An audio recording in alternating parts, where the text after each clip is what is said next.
There's a method that, for just a few dollars, transforms loose sand into a material far stronger than concrete.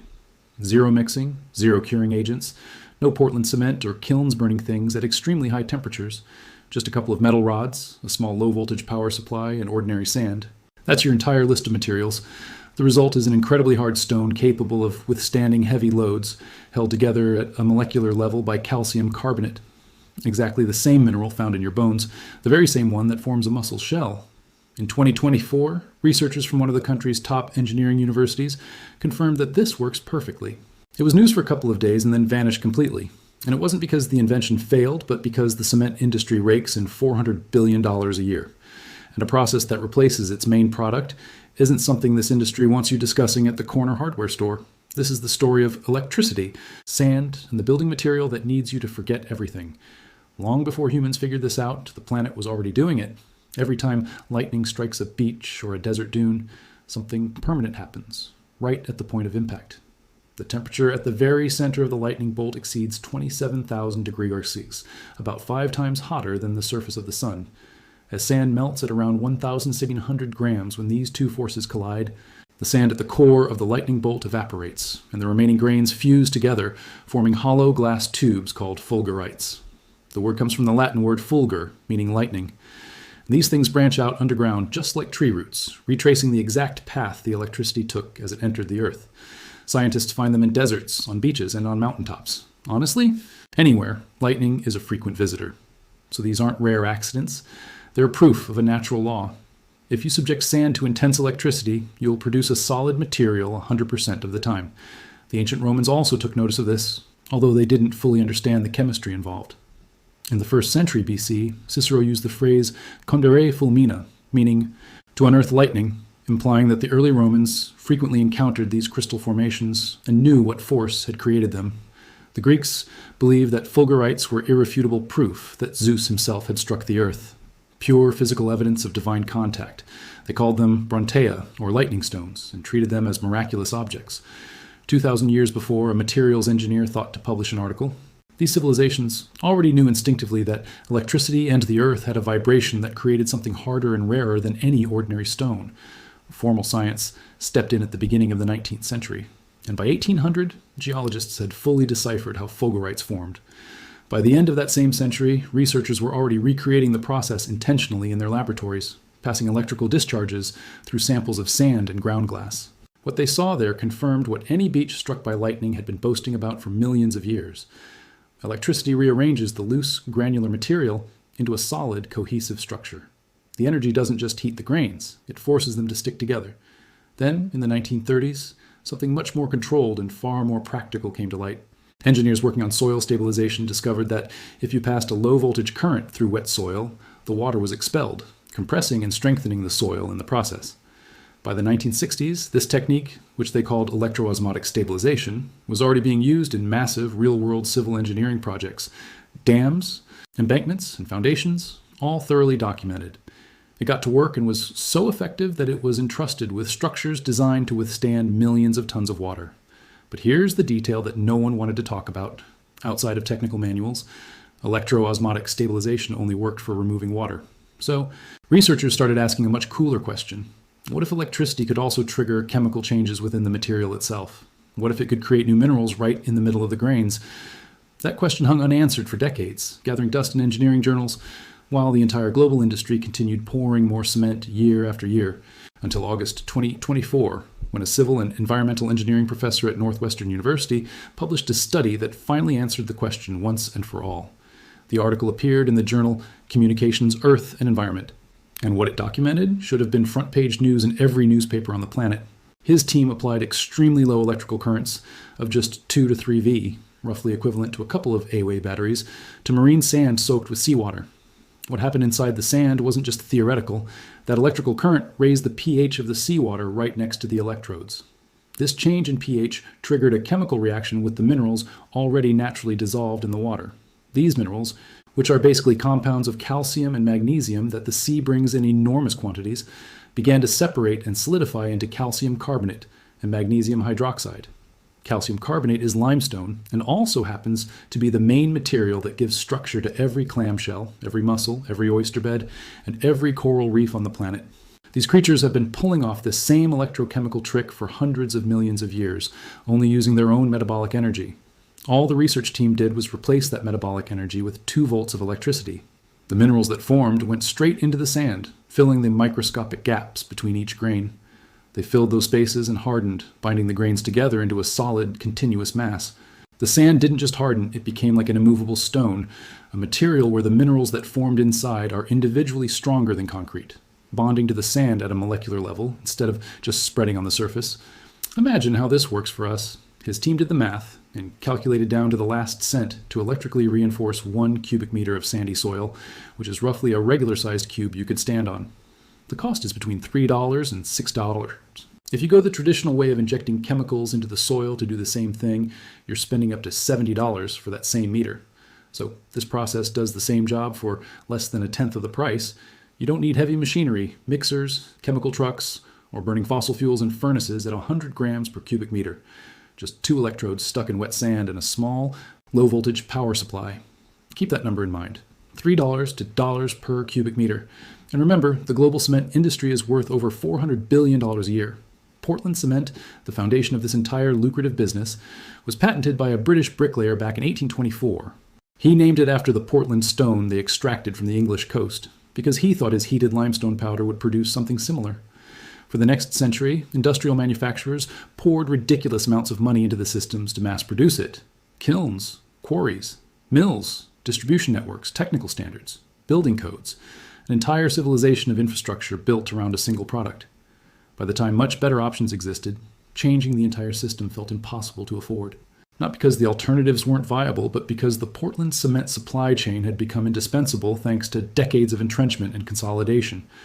And that's what this monopoly looks like today. Every time a structural engineer designs a building, that design has to comply with regulations that dictate which materials are acceptable. These regulations were almost entirely written around Portland cement. New options have to prove they meet these standards, and it's a slow and expensive process that researchers refer to in their formal articles as regulatory inertia. A brand new academic study from 2025 investigated why we don't use more environmentally friendly concrete alternatives. It explained it clearly. We've had performance standards for decades that could allow new materials to be used, but they're simply not being implemented because it's not in the best interest of the major players in the market, so they put on the brakes. These players are the same companies that sell you Portland cement. Geopolymer concrete, for example, a thoroughly tested and studied alternative that uses industrial waste such as ash and blast furnace slag, was formally invented in the 1940s. We've spent 80 years compiling studies that confirm its incredible strength. It reduces carbon emissions by 70 to 80% compared to Portland cement production. It's fire-resistant, chemical-resistant, has extremely high compressive strength, and outperforms Portland cement in almost every technical metric that matters for long-term construction. And yet, try calling your local cement plant right now and ask for geopolymer concrete. You'll hear nothing but silence. It's been systematically blocked from the residential and commercial construction market using codes that have never been updated to incorporate 80 years of positive scientific evidence.